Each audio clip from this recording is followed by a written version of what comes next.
دیکھتے ہیں قرآن سود کھانے والوں کے بارے میں کیا کہتا ہے۔ چلیے دیکھتے ہیں۔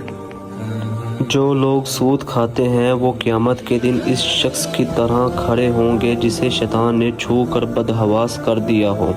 یہ سزا اس لیے ملے گی کہ وہ کہتے تھے تجارت بھی سود ہی کی طرح ہے، حالانکہ اللہ نے تجارت کو حلال کیا ہے اور سود کو حرام۔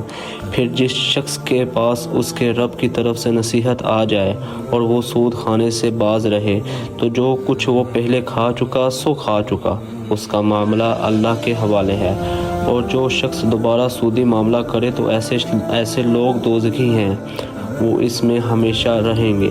اللہ سود کو مٹاتا ہے اور صدقات کو بڑھاتا ہے، اور اللہ کسی ناشکر گناہگار کو پسند نہیں کرتا۔ اس کے بعد اے لوگو جو ایمان لائے ہو اللہ سے ڈرو اور جو سود باقی ہے وہ چھوڑ دو اگر تم مومن ہو۔ پھر اگر تم نے یہ نہ کیا تو اللہ اور اس کے رسول سے جنگ کے لیے تیار ہو جاؤ، اور اگر تم توبہ کر لو تو تمہارے لیے تمہارا اصل مال ہی ہے، نہ تم کسی پر ظلم کرو اور نہ تم پر ظلم کیا جائے۔